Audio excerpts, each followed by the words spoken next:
नमस्कार। सत्य से साक्षात्कार के इस अंक में आपका स्वागत है। मैं हूं प्रदीप सिंह।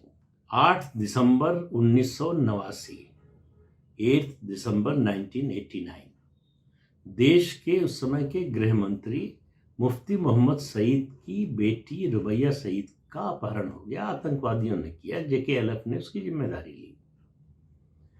पूरे देश में ये जाहिर है कि बड़ी खबर बननी थी, बहुत बड़ी खबर बनी। उस समय प्रधानमंत्री थे विश्वनाथ प्रताप सिंह। उनकी सरकार पर दबाव था कि वो जो मांग है आतंकवादियों को पूरी करें। उनकी मांग थी कि उनके साथी जो जेल में बंद हैं उनको रिहा किया जाए। आखिर में विश्वनाथ प्रताप सिंह उस मांग के आगे झुक गए और उन आतंकवादियों को रिहा किया गया। बाद में पता चला कि वो दरअसल अपहरण पूरा एक नाटक था। अपहरण का नाटक जो है रुबैया सईद और उनके साथियों और आतंकवादियों ने मिलकर रचा था। लेकिन उसके बाद से जम्मू कश्मीर में आतंकवाद का जो दौर शुरू हुआ, आतंकवादियों के जो हौसले बढ़े, वो दशकों तक चला। और उसके बाद ही जनवरी 1990 में कश्मीर घाटी से हिंदुओं का पलायन, कत्लेआम, उनके घर जलाना, घर पर कब्जा करना, महिलाओं के साथ बलात्कार करना, ये सब घटनाएं हुई। VP सिंह सरकार की इसके लिए पूरे देश में आलोचना हुई। लेकिन अप्रैल 1990 में श्रीनगर यूनिवर्सिटी के वाइस चांसलर और उनके सेक्रेटरी का भी अपहरण हो गया, आतंकवादियों ने किया। और फिर मांग वैसे ही रखी कि हमारे इन साथियों को छोड़ दिया जाए। इस बार विश्वनाथ प्रताप सिंह की हिम्मत नहीं हुई। पिछली बार जो है, जो कुछ हो चुका था, उसके बाद उन्होंने मांग मानने से इनकार कर दिया। नतीजा ये हुआ, आतंकवादियों ने दोनों का कत्ल कर दिया। उनका शव बरियल के लिए दिल्ली लाया गया। उस बरियल में शामिल होने के लिए केंद्र सरकार के 2 मंत्री गए, विदेश मंत्री इंद्र कुमार गुजराल और रेल मंत्री जॉर्ज फर्नांडिस। दोनों को वहां उनके परिजनों ने गाली दी और पुलिस ने कहा कि आप लोग चले जाइए तो ज्यादा अच्छा है, नहीं तो स्थिति बिगड़ सकती है। दोनों को लौट आना पड़ा। विश्वनाथ प्रताप सिंह जब प्रधानमंत्री बने तो उन्होंने प्रधानमंत्री बनते ही IB और CBI के प्रमुख को हटा दिया था। उनको इस बात का संदेह था कि ये दोनों अधिकारी राजीव गांधी के बोफोर्स कांड में की मदद कर रहे थे, उनकी राजनीतिक सहायता कर रहे थे। लेकिन उन्होंने रॉ के चीफ वर्मा जो थे उनको नहीं हटाया। तो ये सब वर्णन किया है B रमन ने, जो RN काव जो संस्थापक थे रॉ के, उनके सबसे निकटतम सहयोगी थे।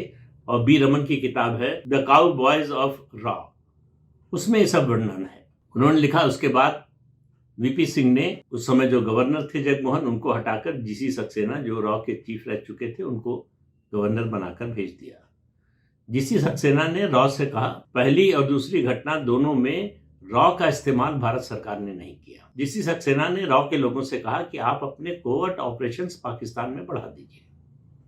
घाटी में जो परिस्थिति थी उसका फायदा ISI उठा रही थी और ISI लगातार ऐसे वीडियो भेज रही थी। उस समय कैसेट के जमाना था, कैसेट भेज रही थी, ऑडियो वीडियो दोनों तरह के, जो मुसलमानों को, घाटी के मुसलमानों को भड़का रहे थे, जो पहले से भड़के हुए थे। भारत विरोध में उतरने में जिनको कोई संकोच नहीं था, उनको भड़का रहे थे। GC सक्सेना ने कहा, रॉ अपने फंड से बड़ी संख्या में जैमर्स खरीदे। जैमर्स खरीदे गए और उन्होंने एक कमेटी बनाई अधिकारियों की, जिसमें मिनिस्ट्री ऑफ डिफेंस के अधिकारी, एक्सटर्नल अफेयर्स मिनिस्ट्री के अधिकारी, रॉ के अधिकारी, IB के अधिकारी, इनकी एक टीम बनाई गई आतंकवादी गतिविधियों की मॉनिटरिंग और उस पर जो है तो जो एक्शन लेना था। जैमर्स को इस्तेमाल करने की, उनको डिप्लॉय करने की जिम्मेदारी BSF को दी गई। इस बीच में एक और अभूतपूर्व चीज हुई।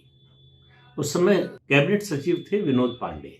उन्होंने सुझाव दिया GC सक्सेना और रॉ के लोगों को कि राष्ट्रीय स्वयंसेवक संघ के स्वयंसेवकों को आर्म्स ट्रेनिंग दी जाए और जम्मू में दी जाए, ताकि आतंकवाद अगर जम्मू तक फैले तो फिर उसका मुकाबला किया जा सके। अब सोचिए सरकार किस तरह से काम कर रही थी। आपके पास सेना, आपके पास सारी सेंट्रल फोर्सेस, ये सब होते हुए आपको जरूरत थी कि राष्ट्रीय स्वयंसेवक संघ के स्वयंसेवक आर्म्स ट्रेनिंग ले और आतंकवादियों से लड़े।